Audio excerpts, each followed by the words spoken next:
When music moves, it shakes the world. From passion to action.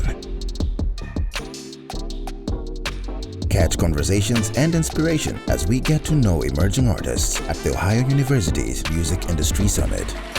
We are the university that finds the way to do the most unique things and the coolest things. This is the Launchpad Podcast.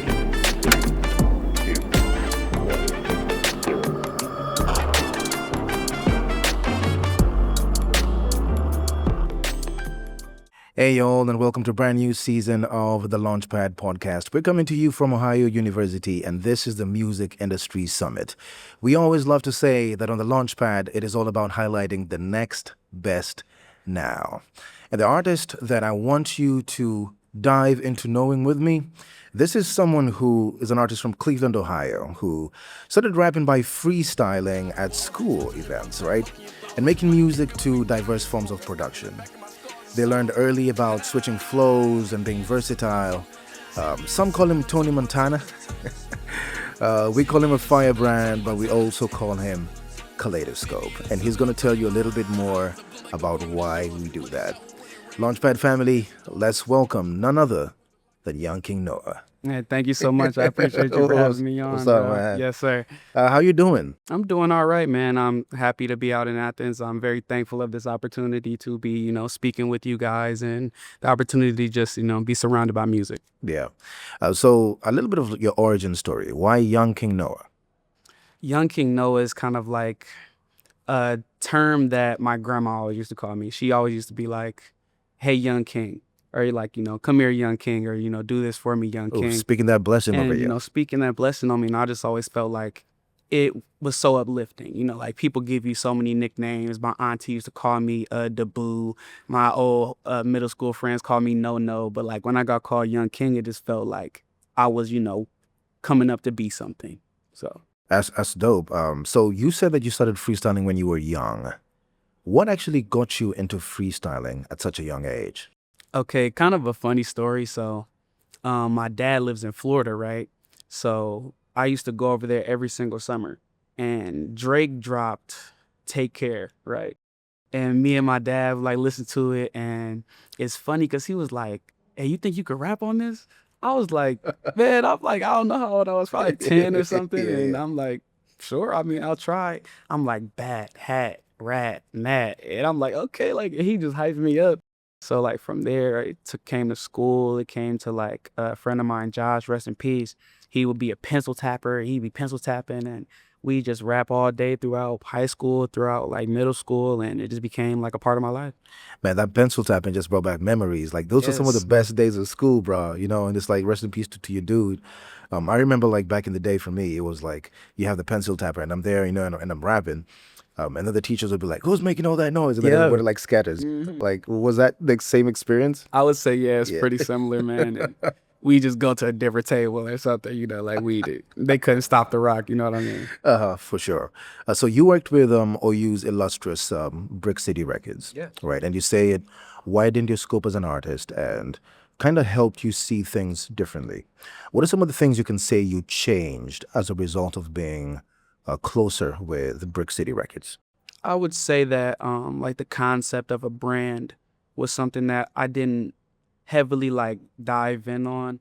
I just kind of thought of I go out there, I be myself, and that's kind of it. That's all that matters, you know what I mean? So, but it is deeper than that, in that you do have to think about the image that you're presenting, down to the colors that represent you, down to the, imagery, how you show yourself in a photo or something like that. That is a part of your brand as well.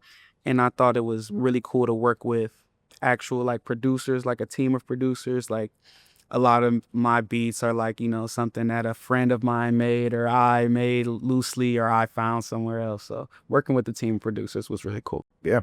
And talking about OU and Brick City Records, this is your third time at the Music Industry Summit, right? So we have keynote speakers, we have mentor sessions. Why do you think it's important for an artist, when you're new or emerging, to actually be a part of a community that does stuff like that? I think it gives you a phenomenal perspective on what it means to be at the top of this field. You know what I mean? Like we had Earl Sweatshirt come here, Yes. which was insane, like to me as an artist. And I went up there and I watched him speak, and it's like inspiring. It's like going to a concert. Like long time ago, I went to a Jay-Z concert, and one of the most inspiring moments of my life, because not only can you see somebody, like say you want to be a neurosurgeon, see somebody in that field doing that, like to see him be there and then to speak like you can do it too. Yeah. And that's what everybody here is saying. You can do it too. I could do it. Anybody else has the capability of reaching that goal in the music industry. So it's like makes it more obtainable. Yeah. So you've mentioned like Earl Sweatshirt, you've mentioned Jay-Z, and there's something that I often do that is called the fantastic artist. And so this is where like you get to build this superhero artist, like this super overpowered, hyper realistic, unrealistic artist, right? So if you could take something from one artist and another thing from another artist, what would you take and who would you take it from to build this fantastic artist? Okay. I like that question. I'm going to say Kanye's producing. I just love his production, you know. I'm going to say MF Doom's rap capability mixed with Lil Wayne's entendres. I love his double entendres. His entendres are crazy. And if I were to go with like a flow, I'm gonna say like a Drake flow. Now, that might be like an abomination. It might be an abomination, but to me that sounds phenomenal. At this time of the season, right? Yeah, of course. Yeah, of nah, course. nah, you're good. This is a safe space, bro. I love it. I love it. So you've talked about different artists, like you just, told us about your fantastic artist. Can you tell us a little bit about some of your projects? Like, what's your earliest project? What's a project maybe you're most proud of since you started as well? I would say like I haven't really dropped a lot of full like tapes or projects. It's been a lot of singles on my part, honestly. I did recently drop Ouroboros with my team at Brick City. That was awesome. I really am proud of that album. I feel like it was something different. Next tape that I drop, no spoilers, but next tape that I drop coming up soon will be a very different vibe because I feel like I want to explore more of, my capabilities. And I say another tape actually is We On Go, a group that I'm in. We dropped a tape and it's got some of our like craziest songs on there. Like we have a whole nother tape cover that's gonna be even crazier than that one, but this one currently is like it's really strong, and we've got 4 artists on there, like 5 even including SMB, and it's just really awesome. So I would check out We On Go for sure. Yeah. And Ouroboros.